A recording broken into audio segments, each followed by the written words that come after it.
Salut à tous les amis, j'ai annoncé la plus grosse dinguerie, une dinguerie là qui vient de sortir sur la bêta 2.71, le mode du FK invincible, je l'annonce invincible. Les gars, je vous avais garanti hier je vous ai dit en commentaire les gars, demain grosse vidéo qui sort, le FK invincible, un mode ultra fumé, ultra cheat, abusé, à nerfer bien sûr parce que c'est n'importe quoi, mais je vais quand même vous montrer ça.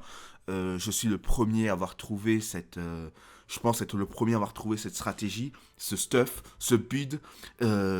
Franchement, incroyable les amis. Je vais vous montrer ça tout de suite. Alors, je suis parti sur un FK Terre-Feu Red PM. À dire, c'est assez exotique.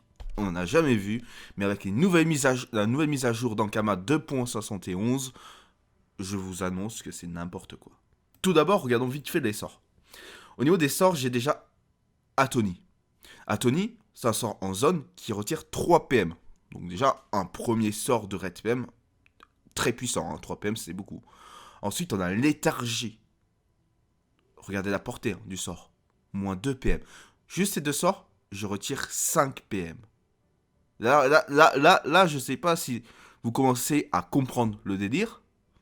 Mais derrière, on a la glyphe. Moins 4 PM. Là, vous faites le calcul. 4 plus 3, 7, plus 2, 9 PM. Vous êtes en capacité de retirer 9 PM. C'est-à-dire, logiquement, vous pouvez mettre quelqu'un à 0 PM sans aucune difficulté. Vous avez quelques sortes de placements. Si jamais il y a un 1 PM, il arrive à sortir de la glyphe, vous le remettez dedans. Vous pouvez aussi la tirer. Vous avez vos sorteurs aussi, d'attirance, toujours ça utile. Et aussi, vous avez la glyphe terre. C'est-à-dire que vous allez combiner les deux glyphes et faire d'énormes dégâts en les déclenchant avec la mise en garde, 400 puissance de glyphe. C'est-à-dire que l'adversaire est coincé sur votre glyphe, il ne peut rien faire. Et pour vous amuser, vous pouvez utiliser aussi le sort de déférence de PA. C'est-à-dire que si l'adversaire finit dans le glyphe, il prend d'énormes dégâts. Et vu qu'il n'a pas de PM, tu veux qu'il fasse quoi? Il va se le prendre dans tous les cas. Font dinguerie. Je vais vous montrer le rock sur Pooch, comme ça vous allez comprendre le délire. Donc T1, très simple, je pose la glyphe. Si je peux avoir l'adversaire direct, je pose la glyphe. Toujours en premier parce qu'elle dure 2 tours et ça permet d'avoir le moins 4 PM pendant 2 tours. Derrière, je vais utiliser mes sorts pour Red PM. Hop, hop, voilà. Donc l'adversaire n'a plus de PM, il est coincé dans la glyphe. Et regardez déjà juste le Rox. Moins 1002, déclenchement de la glyphe, moins 1008. Maintenant, on rajoute la glyphe terre. Donc en principe, on évite qu'il puisse, voilà, on va prendre quelques PM d'avance, histoire qu'il ne puisse pas sortir. On va mettre la glyphe. S'il n'y a pas de PM, on peut faire comme ça. On va mettre une mise en garde qui va déclencher les deux glyphes, la glyphe terre et la glyphe feu, et augmenter mes dégâts de glyphe. Je tape du 1500. Et à savoir que quand ce sera à son tour, il va prendre encore 1500 dégâts. Derrière, je peux retirer des PM, par exemple, pour être sûr qu'il ne bouge pas. L'adversaire, regardez les dégâts. Regardez les dégâts. Regardez la dinguerie. Il prend 1500 x 2 plus 600. Donc là, il a déjà pris 3000. 3600 dégâts. 4002, 5002 dégâts T2. Avec un FK. Et c'est pas fini, hein, il y a toujours nos glyphes. Je peux toujours taper. En plus de ça, bah voilà, si l'adversaire peut pas se déplacer. Oh, une bastion. Ah bah ça va être compliqué pour lui de me taper. Après, derrière, bien sûr, tu peux jouer avec les obstacles, te cacher, pour qu'il n'ait jamais une ligne de vue sur toi. Tu peux juste te red PM de loin, comme ça, tac, tac, tu mets une glyphe, il te touche jamais, t'es caché derrière un mur, il peut rien faire. Derrière, tu peux aussi jouer l'égide. Oh, il pourra pas te sortir de l'égide. Panoplie Lévitroph. Donc pour les res, etc. Donc une full panoplie Lévitroph. Double item volcanique. Alors volcanique, alors c'est surtout pour le 15 red PM, 2 lignes de res. Voilà, on a des très bonnes stats.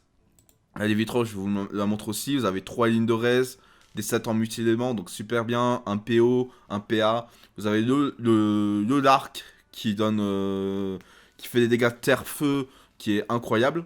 Plus un PO. J'ai pris la ceinture chocomancée pour maximiser les red PM. Franchement, 3 lignes de res, un PO, multi-éléments, donc ça, force intel super, 15 red PM. Pour ajuster des résistances, j'ai mis une alliance brûlame. Et je me joue avec un gros tofu ventripotre, donc 70 de puissance, donc c'est très bien. Et surtout 40 de red PM. Je joue avec ça un Salak pour maximiser mes dégâts. Et au niveau des Dofus, un classique. Au niveau des statistiques, hein, on arrive sur une vraie dinguerie, des amis. Alors, déjà, en Intel Force, on a plus ou moins 900 de stats. Je mets un peu plus en Intel qu'en Force, parce que j'ai majoritairement utilisé mes sorts Intel pour le Red PM. Je mets quand même quelques stats Force pour taper quand même plus fort. J'ai 180 de puissance, ça fait que j'ai quasiment 1100 de stats en Force et en Intel. Donc, grosse dinguerie. PO, j'en ai 5. Je suis en 11 à Abyssal, ça fera le 6ème PM. Au niveau du Red PM, alors ça, grosse dinguerie, 120 de Red PM. Et vous avez vu, hein, je peux retirer jusqu'à 9 PM avec 120 de Red. Même si le mec il a 70-80 d'esquive, il se retrouve à 0. Une initiative qui est plutôt correcte, avec 3080 d'initiative. En termes de dofix, on est à environ 110 dommages, ça reste largement ok. Au niveau des raises, là on a des bonnes raises par contre. Hein. C'est vrai que souvent il y a des modes qui tapent fort, oui. Mais c'est un mode qui tape fort avec des grosses raises. 16% neutre, 45% terre, 33 feux, ok. J'ai beaucoup moins de raises au 24. Ça reste juste acceptable. Et 38% air. Donc globalement de très grosses résistances sur le stuff avec un Rox hallucinant. On va passer tout de suite au combat et juste avant, je vais juste te demander une chose. Tu vois, sur ma chaîne, j'ai 130 abonnés, c'est pas beaucoup. Je fais des vidéos de dingue, je te présente des stuff PVP. Tu peux regarder toutes mes anciennes vidéos comme le panda Odopu, une grosse dinguerie. Il faut vraiment que tu regardes cette vidéo. Il va aussi y avoir de nouvelles vidéos qui vont arriver avec la 2.71 avec les nouvelles modifications. On va analyser chaque classe, chaque modification. Comme le steamer, ça va arriver aussi sur la chaîne très rapidement.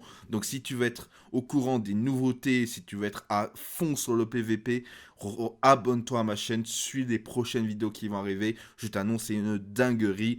Et puis bon, mes pizzas surgelées ne vont pas se payer toutes seules. Première victime, un premier Kra R sur mon dos crit, il doit taper assez fort. Regardez cette dinguerie. Verglas renfort, je suis déjà à son cac. T1, je suis à son cac. C'est n'importe quoi. Direct, je vais mettre une petite barricade. Comme ça, s'il me tape, je gagne des PM. En vrai, je mets une égide, comme ça, je prends 0 dégâts. Mais en vrai, voilà. Je pense que la barricade était de trop. Mais barricade, c'est un sort qui est pas mal. En fait, ça permet de gagner des PM si l'adversaire me tape. Je peux gagner jusqu'à 3 PM. Et donc me retrouver au T2 avec 9 PM. Direct. Tout simple, je pose ma glyph red PM, moins 3 PM, moins 2, moins 5, moins 6 PM, il n'y a plus de PM. Il n'y a plus de PM. Je crois qu'il va y avoir un Abyssal, il va proc. Le Kra avait quand même 80 esquives PM, hein, pour dire, regardez ses esquives, 73 esquives PM. Donc, il a quand même des esquives. Hein. Il y a quand même des esquives et il se retrouve à 0. Ensuite, bah, on pose notre deuxième glyph, comme je vous avais montré dans la vidéo. Je continue à le red PM. Je vais du coup mise en garde, proc mes deux glyphes, bam bam, et je vais mettre une fortification pour tanker. Je vais rentrer dans mes glyphes, j'ai gagné 25% reste terre, 25% reste feu. Malheureusement, avec l'œil pour œil, il va pouvoir me pousser. Donc heureusement qu'il y a ce sort en fait, hein, qui permet de pousser. C'est vrai que le Kra a quand même quelques armes défensives, mais il a déjà perdu quasiment tous ses points de vie, et lui il m'a à peine tapé ses premiers dégâts. Je le réaligne, et je la tire dans la glyphe avec mon sort feu. Grosse dinguerie encore. Et là, je vais juste lui retirer quelques PM pour pas qu'il puisse s'enfuir trop loin. Heureusement, il arrive un peu à esquiver. Mais là, il a vraiment plus de points de vie. Il est mort, 136 HP. Et moi, j'ai encore l'égide, j'ai l'égide qui revient, j'ai encore ma glyph red PM feu qui revient. Le crâne n'avait vraiment aucune chance. Cette fois-ci, on se trouve contre un Zobal. L'avantage du Zobal, c'est que, étant donné qu'il peut se shield, le combat va durer peut-être un peu plus longtemps et on va pouvoir s'amuser. Direct, je me bastion, comme ça, il peut réellement rien me faire. Et je mets une petite glyph derrière moi. Je sais pas si ça marche, si dans la situation, il essaie de me pousser. Est-ce que ça bloque avec la glyph? Normalement, oui. C'est surtout pour éviter qu'il me pousse trop loin. Là, du coup, je vais pouvoir facilement rush le Zobal. Je vais le red PM directement. Voilà, moins 4 PM. je vais me fortification, je vais me cacher dans un endroit où il n'y aura en aucun cas la LDV. Du coup, 2 PM, il n'y a rien à faire à part Tortuga son masque. Mais tant mieux, parce que j'ai envie de dire, plus tu tempo, plus je vais pouvoir montrer la puissance de mon stuff. Et donc, tant mieux. Du coup, je vais mettre une glyphe feu. Il sera bien coincé comme ça, full red PM. Voilà, il n'y a même plus de PM. Et bon, bah, je vais me dire, voilà, je vais mettre une petite glyphe. Comme ça, s'il bouge pas, il se prend 1500 dégâts. Alors, du coup, il enlève son masque. Il échange de place avec son masque. Alors ça, franchement, c'est fort. C'est vrai que c'est une nouveauté qui est sortie sur Zobat de pouvoir échanger avec sa grimace. Donc ouais, là, pour le coup, il arrive à bien à sortir d'une situation très mauvaise pour lui. Parce que là, je remettais la glyphe terre et il prenait full dégâts. C'est à moi de jouer. Du coup, je vais l'attirer. Je vais le red PM. Et je vais continuer à jouer bien agressif. Il lui reste 2 PM. Retirer ces 2 PM restants, comme ça il a vraiment 0 PM, il peut plus bouger, 0 PM, il peut plus bouger, il peut rien faire. Voilà, il va être obligé de se transformer pour gagner 1 PM, mais ouais, il va pas se déplacer très loin avec 1 PM. Hein. Ok, il me retire 50 dommages, ok, pourquoi pas. Alors, du coup, je vais Bastion, comme ça il pourra pas me faire de dégâts, j'ai posé une glyphe terre, et pour éviter qu'il s'enfuit hors de la glyphe, je mets une petite glyphe répulsion, donc du coup, là, soit il s'éloigne de moi, mais du coup, il passe tôt, soit voilà, il joue comme ça, mais... Du coup, ouais, Zobal full regen en couteau sacrificiel, pourquoi pas les amis, ça va faire durer le plaisir. Petite libération, je mets la glyphe full red PM, encore du red PM, je vais déclencher les deux glyphes, d'énormes dégâts, il a pris presque 3200 dégâts, il était à 3500, il me reste 200 HP, du coup il va se full shield. Ok, parfait, ça va nous faire durer le plaisir. Il ne se déplace pas, et du coup il va proc son Dofus Sylvestre. Moi aussi je vais aussi un peu m'amuser à proc le Dofus Sylvestre, je vais juste faire Égide renfort, Red PM, et je vais me fortification pour me protéger. Je récupère quelques HP. Il est vraiment mal, il lui reste à peine 1500 HP au total avec son shield, même moins, 1300. Ah ouais, il est quasiment mort. Qu'est-ce qu'il va venir? Il va nous remettre des coups de couteau pour se régène. Bien joué à lui. C'est vrai que c'est avec son mode, il prend beaucoup de régène avec le shield et tout. C'est super fort. Nous, on va reposer une glyphe. On va continuer à le red PM. Et vraiment, on lâche pas. On lui met la pression à fond. Il perd sa grimace. Il lui reste 870 HP. Il revient. Ok, il va sûrement nous remettre des coups de couteau pour se régène. C'est sûr. Vas-y, hop. 150 HP, 180, pourquoi pas. Il a 1700 HP avec l'orogène. Nous, on met une glyphe. Et cette fois-ci, on va tout donner. On va déclencher des glyphes encore à nouveau. Alors, c'est des dégâts au cac, donc je tape beaucoup moins. Mais les dégâts sont hallucinants. Et là, c'est sûr qu'il va mourir.